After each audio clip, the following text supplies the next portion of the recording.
तो कैसे है मेरे प्यारे स्टूडेंट। आज हम फिर से लेके आ चुके हैं इतिहास क्लास 6 का हिस्ट्री का तीसरा चैप्टर क्या कब कहाँ और कैसे। हम पार्ट 1 बता चुके थे और पार्ट 2 में है बताए थे कि मानव जाति का इतिहास को हम कैसे पता करें।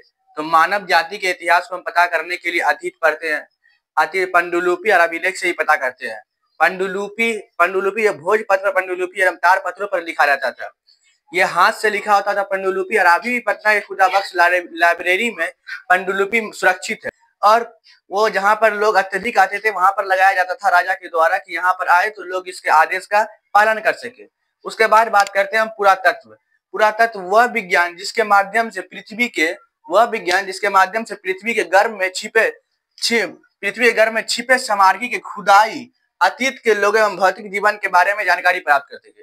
पृथ्वी के गर्भ में जो छुपा हुआ चीज रहता है उसकी जो है वैज्ञानिक विधि के द्वारा पता करके लोगों को बताती है कि ये कितना पूर्व था। इससे हमें पता चलता है कि ये इतिहास कब का है नहीं है। उसके बाद अगर हम बात करें तो इसको जान लेते हैं पांडुलिपि किसे कहते हैं। ये पुस्तक हाथ से लिखित होती थी। पांडुलिपि जो हाथ से लिखित होती थी, ये पांडुलिपि प्रायः तार पत्रों, याद रखना है कि पांडुलिपि प्रायः तार पत्रों एवं भोजपत्रों पर लिखी होती है। पांडुलिपि अभी भी पटना के खुदाबख्श लाइब्रेरी, ये भी अगर पूछ लेगा कि पांडुलिपि अभी पटना की किस लाइब्रेरी में है, तो पटना के खुदाबख्श लाइब्रेरी में सुरक्षित है। अगला बात करते हैं अभिलेख। तो अभिलेख धातु अथवा पत्थरों पर नुकीले चीजों से लिखी जाती थी। अभिलेख जो है धातु अथवा पत्थर पर नुकीले चीज से लिखी जाती थी।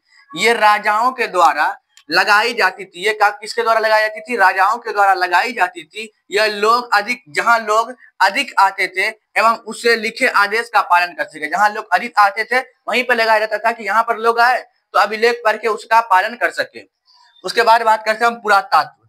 यह विज्ञान जिसके माध्यम से पृथ्वी के गर्भ मतलब पृथ्वी के नीचे छिपे हुए सामग्री की खुदाई करके अतीत के लोगों के भौतिक जीवन के बारे में जानकारी प्राप्त कर सके। पृथ्वी के गर्भ में जो छुपी चीज रहते हैं उसकी जानकारी पता करके लोगों को बताया कि ये कितनी पुरानी चीज है, प्राप्त करके पुरातत्व कहलाता है। उसकी जानकारी प्राप्त करना क्या कहलाता है? पुरातत्व कहलाता है। और उसके बाद पुरातत्व वस्तु का अध्ययन करने वाला, जो व्यक्ति पुरातत्व वस्तु का अध्ययन करता है उसको पता लगाता है, उसे पुरातात्विकवाद कहते हैं, पुरातात्विकवाद कहलाता है। उसके बाद हम बात करते हैं कि पुरातात्विक वस्तु हम कैसे पता लगाते हैं, किस चीज से पता लगाते हैं। तो वो मछली की हड्डी या पक्षी की हड्डी से हम लोग पता लगाते हैं। लिखा है पुरातत्व वस्तु में जानवर, पक्षी, मछलियों की हड्डी से भी पता करते हैं। अगला बात करते हैं रेडियो कार्बन विधि। रेडियो कार्बन विधि किसे कहते हैं? तो जब लोग पहले के जो आदमी थे मतलब किसी भी आदमी वो वायुमंडल से क्या करता है, कार्बन 14 जो है वह सांस लेने के समय लेता है। अगर वह मर जाता है तो उसको धीरे धीरे क्या करता है, छोड़ता रहता है, जिसे वैज्ञानिक लोग ले करके उसको पता लगाते हैं इसका जन्म कब हुआ और कितने वर्ष पहले का है। उसी लिखा हुआ है कि ऐसी वैज्ञानिक विधि जिससे तिथि निकाली जा सकती है। ऐसी वैज्ञानिक विधि जिससे तिथि निकाली जा सकती है कार्बन 14 विधि कहलाती है। अगला है कि तिथियों का मतलब। आपके चैप्टर में तिथियों का मतलब कि तिथि कैसे पता करते हैं। तो आज का हम देखते हैं कि लिखा था पूर्व मतलब ईसा पूर्व। तिथि का मतलब ये हुआ कि जब से ईसा मसीह का जन्म हुआ, ईसा मसीह के जन्म को शून्य मानकर, मतलब बोले तो ईसा मसीह ये एक चक्र है, मान लीजिए यहाँ से इधर क्या हुआ कि ईसा मसीह से पूर्व, ये हो गया ईसा मसीह के पूर्व का, और ये इधर चल रहा है।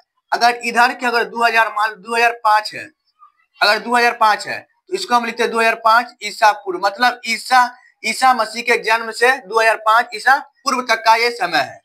यही लिखा हुआ कि तिथियों की गणना ईसा मसीह की जन्म से की जाती है। तिथियों की गणना जो है वह ईसा मसीह के जन्म से की शून्य मानकर की जाती है।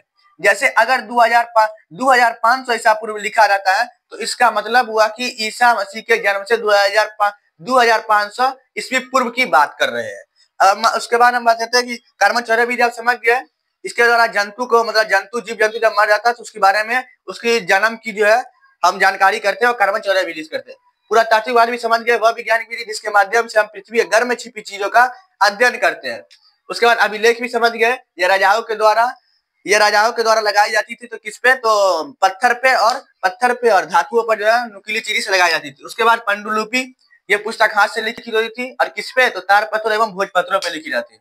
तो आशा है कि आप लोग समझ गए होंगे, और अब फिर से हम दूसरा चैप्टर लेके आने वाले हैं। तब तक के लिए जय हिंद।